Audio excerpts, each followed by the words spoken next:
What's up, nerds and geeks? My name is OMG, WTF, LOL, FTWBRB, and welcome to day 8 of the 31 days of Royal Rumble reviews. We're going to be doing day 8 and day 9 today, and then tomorrow, hopefully, we'll be doing day 10 and day 11 reviews. So, I don't work tomorrow, so I think we should be good there. Either way, though, let us just jump right into the review of the 1995 Royal Rumble. First thing we start off with in this Royal Rumble is Pamela Anderson of, Baywatch fame, Tommy Lee porno fame. She's pretty famous. At one point, Pam Anderson was like the sexiest woman on the planet or something like that.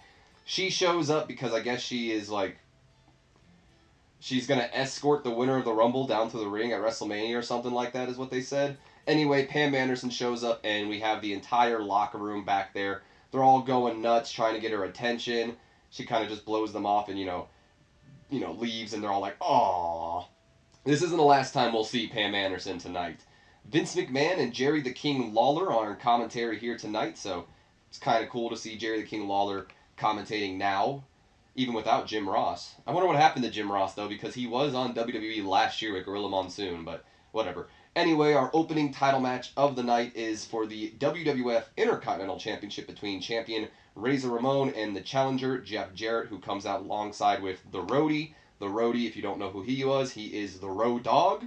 So it's kind of cool seeing him in a different role. In fact, I really love his role as the Roadie. He plays it perfectly. Of course, highlights of this match, we got Razor Ramon's choke slam. I said it before, I'll say it again. I think Razor Ramon's chokeslam may be my favorite one. I just love how he follows them down. It just seems like there's a lot more oomph to it. Double J, he gets a lot of shit, but he's a great heel. So, for what he does, he's good at it, I don't think I've ever seen him as a face in his entire career. I know someone in the chat said, he was a face for a little bit in TNA, but a little bit was the key word there. Double J is clearly, ripping off Ric Flair here with this gimmick infringement. He's doing his whole struts, which is pretty much identical to Ric Flair's. He's cheating the whole time. He uses the ropes as many chances as he gets to try to get the win. Referee, realizes it, of course. There's at one point in the match where they do the whole classic nuts to steel pole spot, but it looked like Razor really pulled Jeff Jarrett into this. There was no protecting him. He straight up slammed his nuts into this pole, it seemed like. But we end up getting to a point where Razor Ramon's on the outside of the ring and the Roadie hits a forearm to the back of his leg. This leads to a count-out victory for Jeff Jarrett. Jeff Jarrett, of course, he's not happy with the count-out victory, so he takes the mic.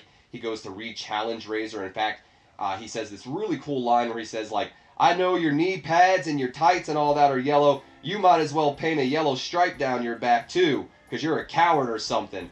And he's all like, "He ain't no Chico. He's a chicken. Chicken. Chicken." He's egging him on. It was pretty funny stuff, actually. So, of course, Razor Ramon, he ain't going to sit down for this. He retakes the challenge. He gets back in the ring. The referee says, "All right." And there we have it. Match is restarted for, still for the Intercontinental Championship. Razor Ramon keeps attempting quick pins on Double J, Jeff Jarrett here, but he keeps kicking out. He starts targeting the leg, which is what Roadie went after, so he's telling a great story here because that was what was injured previously, so Jeff Jarrett's still working on the leg. He does the whole classic teabag move on Razor's leg. I don't know what else to call it. He pretty much he puts the leg on the rope and then he jumps on it with his ass. Or at least he tries to do the teabag move to Razor Ramon, but Razor Ramon ends up putting his foot up and kicking Jeff Jarrett outside of the ring. He's able to actually land on his feet, though, and he continues going right back after the leg. And then he actually gets back in the ring, locks in the figure 4 leg lock on Razor Ramon for a very, very long time. This took a long time for Razor Ramon to finally reverse it. But, he tries to reverse it, I'm sorry. He tries to reverse it, but he's not able to. He's able to, Double J keeps it locked on. But, yeah. He does actually manage to, I love when they do this with submission holds, when someone's shoulders are on the mat and they count, because it's technically a pin at that point. So, of course, Razor looks like he's passing out, but, referee counts for the pin, he kicks out, and he actually ends up punching Double J square in the jaw to get himself out of the move. So, pretty innovative way to get out of the figure 4, actually. Razor goes for the Razor's Edge to try to finish off the match, but his knee gives out on him. Great storytelling being told here. Razor's leg was what is hurt here. There we go. Let's try to get that sentence off. So Razor's leg is what is hurt here. He tries for the Razor's Edge. His knee gives out on him. Double J then just rolls him up. 1, 2, 3. New Intercontinental Champion. And to be honest, I think this might have been the match of the night. I'd have to go through the rest of the show to remember the rest of the show. But I really enjoyed this match. It was a good match. I love the story that was being told with Razor Ramon's leg. I love how Double J pretty much coaxed him in or tricked him into restarting the match because he didn't want to lose by countout. So it was a really enjoyable match. It's definitely a good way to start off the show. We go backstage with an interview with Stephanie, I think her name was. Not Stephanie McMahon, just some random girl. But Double J isn't there, so he kind of no-shows his interview. Then we go back to, I think, Todd Pennington's his name. What a weirdo, by the way. Pam Anderson showing off all of her gifts from, the many superstars. Bulldog gave her, a stuffed bulldog or something. Shawn Michaels gives her a picture of him. Lex Luger gave her, a shirt. It was pretty good stuff, honestly, while Todd's sitting there well, did you get my present? And it was, a bunch of roses that, well, not even, it was, one rose that was, falling apart, and Pat's I sent more roses than that or something. Anyway, we go back to Stephanie, who is now with the new Intercontinental Champion, Razor Ramon. Oh, I mean Double J. That was from Stephanie, by the way. That wasn't a mistake from me. She legitimately goes, our new Intercontinental Champion, Razor Ramon, I mean Double J. Okay. He actually shows up for the interview here, but he doesn't even have time for an interview, as he tells her. He says, I don't have time for an interview because Pam's waiting for me, so I guess he goes off to Pam's locker room. We never see him go off there, but that's what I guess they're leading towards.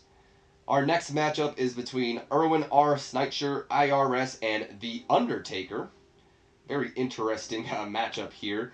IRS cuts a promo before the match, and he says, no one will rest in peace until you've paid all your taxes. So pretty much, working the whole tax gimmick. The Undertaker's urn is 10 times bigger this time around. Holy crap, it's bigger than Paul Bearer's head. It's huge. IRS is really selling the fact that he's terrified of The Undertaker. He's cowering on the outside of the ring before the match even begins. While Taker's back his turn, of course, with Paul Bearer with the urn and all that, IRS takes full advantage of this to drop kick him to start off the match, but Taker no-sells it. There's not a lot of highlights for this matchup, but it's all right. And still, at one point, Taker does a Beal, where he tosses IRS by his tie. That was kind of cool. Ted DiBiase got on the apron at one point, and The Undertaker actually goes after him. But instead of Undertaker hitting him, IRS goes to swing, and he misses. Almost hits Ted DiBiase, but doesn't really. This doesn't lead to it. I don't know why I said this leads to it, but at one point, IRS and Ted DiBiase, they're arguing on the outside of the ring, because IRS, he's like, the plan's not working, what do we do? And that's when Ted DiBiase brings out the Druids, which is kind of interesting, because whenever you think of Druids, you think of The Undertaker having them, not someone else. But either way, Ted DiBiase brings out the Druids, and here they are. Druids run in, and they put IRS over to Taker, but Taker just, over Taker, but he ends up just kicking out by doing the classic Undertaker sit-up, so that was a really cool spot. He goes for a tombstone on IRS, but the Druids get involved and pretty much prevent the tombstone from happening. Taker ends up... Oh, no, he doesn't. They don't prevent the tombstone from happening. While he's holding IRS up for the tombstone, he kicks both the Druids down, but IRS ends up sliding out of the tombstone to connect with a flying clothesline, going for the pin, but still, Taker kicks out of it. The Undertaker eventually hits a choke slam on IRS to pick up the win, but we didn't have the Druids come in. They attack the Undertaker. He ends up fighting all the Druids off. Out comes King Kong Bundy, which that was kind of a surprise. I didn't know King Kong Bundy was around at this time period. He comes out and he takes out the Undertaker, and then we also have IRS, who attacks Paul Bearer and takes the urn. So there you have that. I think, if I remember my WrestleManias correct, I kind of forgot that Taker took on King Kong Bundy, but I'm assuming this is the year he ends up taking on King Kong Bundy. If he does, like I said, I didn't even remember him taking on King Kong Bundy, but after seeing him, I think they do fight each other at WrestleMania. Anyway, we go to an interview with both Diesel and then Bret Hart afterwards. Diesel's interview is just, it's boring. It's dull. He's not even into this interview. I can't even remember a damn thing he spoke about in this interview. We then go to Bret Hart's interview, which is pretty much another dull interview. Bret talks about how all he can really think about is winning back the WWF Championship. Really dull interviews from both the guys, leading into our WWF Championship between Bret Hart and Diesel. And I've always heard that this match was like Diesel's best defense. And it wasn't bad, but it definitely wasn't the match that I was expecting. Anyway, they had this really cool spot when Diesel enters. He kind of does like a Stone Cold spot. You see on the Titantron or the screen, whatever you want to call it, Diesel's like a Diesel truck is about to crash into the screen, and when it does, the glass all breaks, and then it shows who else but Diesel, the WWF champion, standing there. So that was pretty cool. This match was pretty hard hitting early on. It was nice. Of course, Bret started, he targets the leg, which is a classic Bret Hart story. I know I gave him some credit early on because I was like, oh, I love how Bret tells a good story in the ring. But after watching a bunch of Bret's matches, I'm starting to realize that Bret tells the same story in the ring. He always goes after the leg. He always works on the leg, which it makes sense because his finisher is the sharpshooter. But if you really think about it, the sharpshooter targets more of the lower back than the leg. But he always tells the same story.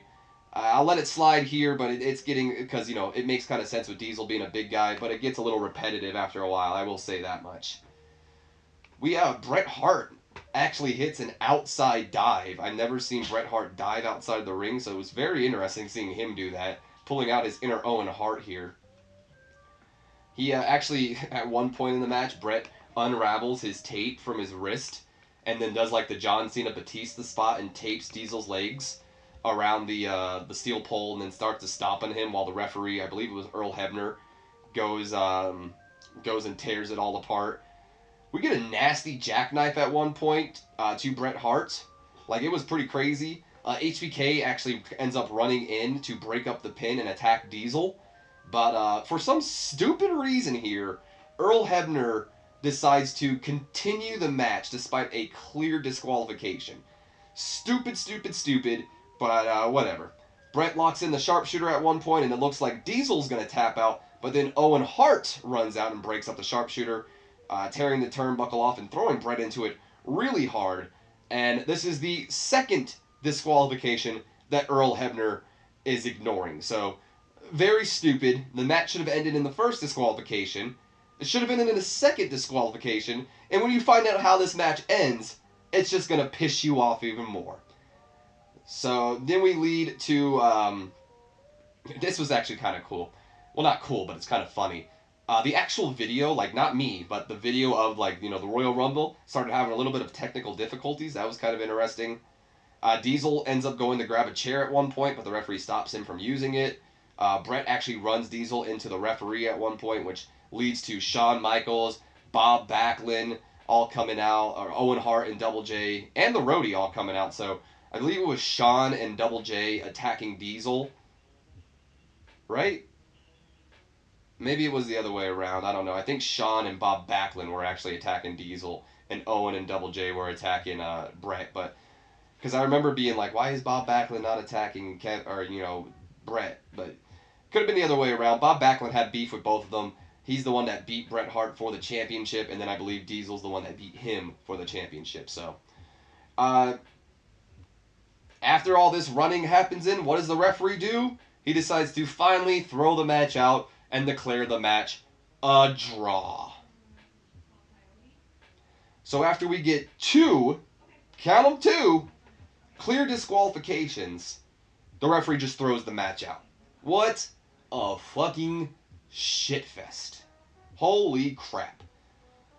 We have Bob Backlund. He locks in the chicken wing on Bret Hart, while Double J and the Roadie hold Diesel for HBK to clobber. Diesel ends up fighting back, taking out both Double J, the Roadie, HBK, even Owen Hart. Ends up getting Backlund off of Bret. Diesel helps Bret up. They shake hands. We get a big pop. That was cool. The crowd was pretty cool with seeing them, shake hands. They didn't raise each other's arms. Diesel's music goes off, and that's it. What a stinker. We go back to Todd, that creep, who is back in Pam Anderson's locker room while she's getting changed. She's like behind this like little curtain thing, and she's asking Todd to bring her like evening gown or something, and Todd's like, "You mean this one or something?" What a weird angle. Then we go back to Stephanie, who is with 123 Kid and Sparkplug Bob Holly, interviewing them for their upcoming tag team match about how they are pretty much the underdog team, the Cinderella team. This was during a time when they had the WWF Tag Team Tournament, and Bob Holly and 123 Kid were just kind of thrown together. We didn't get this kind of interesting thing here. A couple years back, I mentioned that Bobby the Brain Heenan had a thing called the Brain Scan. Well, King has something a little bit more similar, or something a little similar, because he has something called the Royal Magistrator, where he also is able to draw.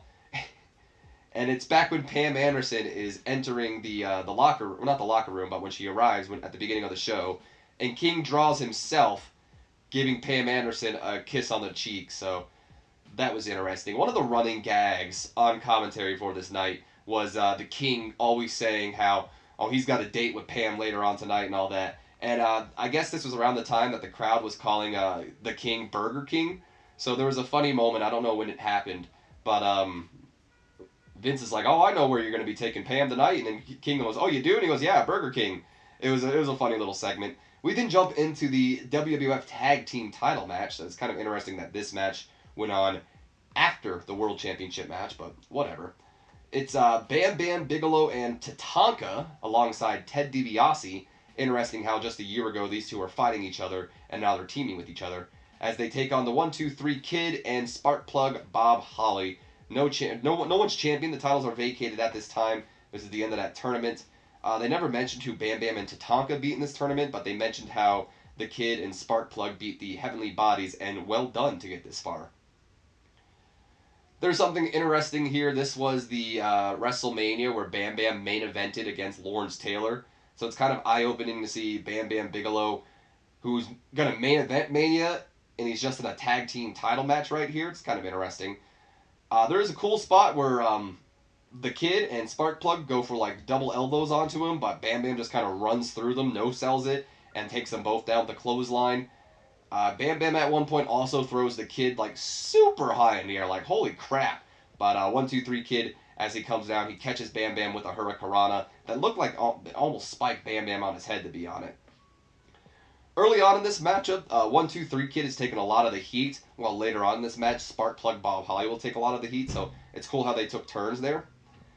We have at one point, this was kind of interesting, 123 Kid tossing Bam Bam Bigelow over his shoulders outside of the ring, like, what? But anyway, he tosses him out of the ring, and he then goes for, what the hell's a double crossbody? Oh, okay, double crossbody. I don't know why I put that. He goes for a double crossbody, I guess, on the Bam Bam and Tatanka. Not really a double crossbody. Oh, never mind. I jumped a spot. It was Kid and Sparkplug that did a double crossbody on the Bam Bam and Tatanka. I was like, that's not really a double one. Jumping my notes here. But Bam Bam and Tatanka actually end up catching them, and then they send them into each other. So that was kind of cool. But back to the part where I said, the 123 Kid tossed Bam Bam over the ropes. He then, where is it? I keep mixing it up with that same one. He goes for a crossbody. Okay, that's why. There's two crossbodies. That's why I keep mixing it up. Sorry, guys. So he goes for the crossbody, but Tatanka runs in and takes him out before he can do it. And then that leads into that double crossbody I mentioned before. Tatanka hits a beautiful power slam, goes for the pin on the Sparkplug, but the 123 Kid ends up running in and breaks it up, and he elbows Sparkplug. I don't know which one was actually getting the pin because I wrote Kid down twice, so it could have been the other way around. But either way, whoever was getting the pin got elbowed by their partner. Bam Bam ends up holding Sparkplug for Tatanka, but he misses the chop and hits Bam Bam at one point. There's one point in the match as well where Sparkplug is just, he's so out of it, he ends up tagging in Tatanka, and Tatanka's like, oh yeah, good job. And we then go to another cool spot here where Tatanka takes Sparkplug's head and smashes it right in the Bam Bam's head, so that was kind of cool. We do have another cool spot as well where the 123 Kid does a legit flip over the ropes, like he holds himself on, like he grabs the ropes and he flips over it right on out to Tatanka. Bam Bam goes on to toss the Kid to the outside of the ring for a very nasty spill later on in the match. He goes for his moonsault, But this is the end right here. This was stupid. Bam Bam goes for his, classic moonsault that he always does, but Tatanka, who can clearly see Bam Bam on the top rope, decides to bounce off the ropes to hit his own move. This then forces Bam Bam to fall off the ropes. Sparkplug then takes out Tatanka. 1-2-3 kid, excuse me. He takes forever to cover Bam Bam Bigelow, but he eventually covers Bam Bam Bigelow to win the WWF Tag Team titles. So there you go, another very dumb ending for another matchup here. We then go to at one point where Bam Bam, he sees Lawrence Taylor after the match laughing at him for losing. So he kind of gets in Lawrence Taylor's face. Lawrence Taylor kind of apologizes. He goes to shake Bam Bam's hand to, let bygones be bygones. But Bam Bam just pushes him instead, and that will lead to our main event of WrestleMania. We then go to more interviews before the Royal Rumble. Shawn Michaels, he cuts an interview about how he eliminated Diesel and ref not catching it. This was last year's Royal Rumble when he super kicked Diesel out of the ring. But the camera guy was out of spot pretty much. It was a great promo from Shawn Michaels here. We then go to a Lex Luger promo, who Luger talks about how he's sick of being a contender for the WWF Championship, and he wants to finally fulfill his destiny, become the world champion. I hate to be the bearer of bad news, Lex, but that's not going to happen, at least in WWF. We then go to a point where Vince McMahon apologizes, but we're not exactly sure what he's apologizing for. So I'm just going to assume that like a fan or something did a run-in, and that's what he's apologizing for, and we just didn't get the hard cam footage of it because WWE just took it down. Either way, though, we go into our main event, which is the 30-man Royal Rumble. Pam Anderson makes her entrance. She's sitting ringside. Number 1 and number 2 are Shawn Michaels and the British Bulldog. So I'm pretty sure you guys know where this is going. This is a very iconic Rumble. We got 1 minute per entrance here instead of 2, so the entrants are coming out really quick. Jimmy Del Rey from the Heavenly Bodies is the first eliminated by the British Bulldog. Rick Martel, the Model Martel, is making his 7th Royal Rumble appearances. He is the most appearances at this time. This Royal Rumble actually sees the last Rumble for a lot of people. Rick Martel's one of them. Hold on, I think I knew a sneeze was coming. Let me make sure my webcam still looks good. Phew! Good God, these sneezes. Still getting over being a little sick here, guys. Anyway, like I said, there's a lot of last appearances for guys in this Rumble. I won't remember all of them, but there are some that I do remember. I know Rick Martel is one of them because he ends it by having 7, and then his record gets tied the next year. I'm going to blow my nose real quick, guys, so I'm sorry for this, but my nose is running, and I'm sick of rubbing it on camera. If I can find my hanky. There we go. All right. Let me blow my nose real quick, guys.